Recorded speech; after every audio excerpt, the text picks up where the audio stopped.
우리 한국은 전 세계에서 가장 많이 양육비를 지출하는 나라라고 합니다.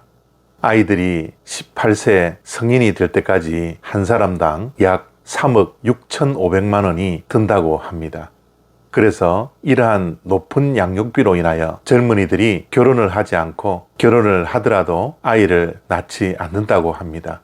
그래서 대한민국은 초저출산 국가입니다. 출산율이 한 명도 아닌 0.84명이라고 합니다. 지금 대한민국이 정말 인구 감소가 심각한데요. 사망자의 수가 출산 수보다 훨씬 더 높다고 합니다.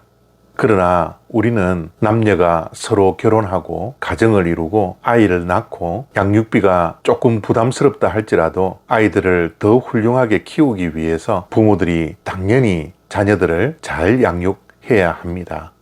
디도서 2장 11절과 12절 말씀입니다. 모든 사람에게 구원을 주시는 하나님의 은혜가 나타나 우리를 양육하시되 경건하지 않은 것과 이 세상 정욕을 다 버리고 신중함과 의로움과 경건함으로 이 세상에 살고. 아멘. 우리는 하나님의 은혜를 통하여서 구원을 받습니다. 그러나 구원을 받는 것으로 끝나지는 않죠. 하나님께서는 우리가 이 세상에서 살아가는 동안 때에 따라 돕는 은혜를 주시고 그 은혜를 통하여서 하나님께서는 우리를 양육하십니다. 구원이라는 것은 영적으로 다시 태어나는 것입니다. 그래서 영적으로 다시 태어난 우리들이 이 땅에서 영적으로 성숙해지도록 하나님께서는 은혜를 통하여 우리를 양육시키십니다. 그렇기에 구원받은 우리들은 그리스도의 몸된 교회에서 양육을 받아야 합니다. 그리고 하나님께서 허락하시는 광야 학교도 가서 양육받고 교육을 받아야 우리는 신앙적으로 성숙해질 수 있습니다.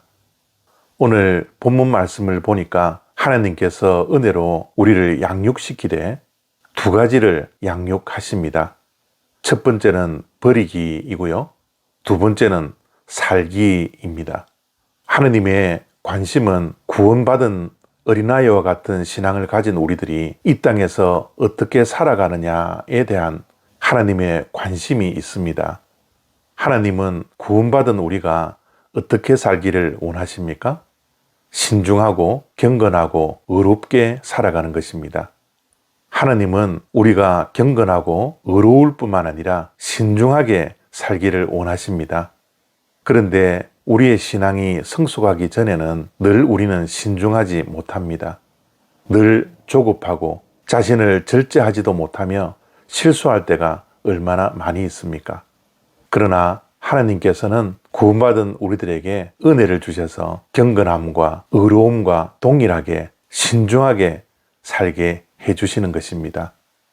신중하다라는 것은 자기 자신을 절제하는 것과 같은 의미입니다. 그래서 우리는 절제하며 의로우며 경건하게 살아야 하는 것이죠. 그러기 위해서 하나님께서는 버리는 훈련을 시키십니다. 우리는 무엇을 버려야 합니까? 경건하지 않는 것과 이 세상의 정욕을 버리는 것입니다. 경건은 하나님과 관련이 있는 것이죠. 경건하지 않다라는 것은 하나님과 관련 없는 일을 하는 것입니다. 우리의 생각도, 우리의 마음도, 우리의 행동도, 우리의 말투도, 우리의 표정 하나도 하나님께서 기뻐하시는 것으로 채워져야 합니다. 하나님과 연관되어져야 합니다. 그래서 하나님의 은혜는 경건함으로 양육을 시키는 것이죠. 또한 하나님의 은혜는 우리가 가지고 있는 이 세상의 정욕을 버리게 하십니다. 우리는 이 세상을 너무나 사랑합니다. 이 세상에 너무 붙들려 살아가고 있습니다. 위의 것을 보지 아니하고 아래 것만 보는 세상의 정욕들이 우리의 마음에 가득 차 있습니다.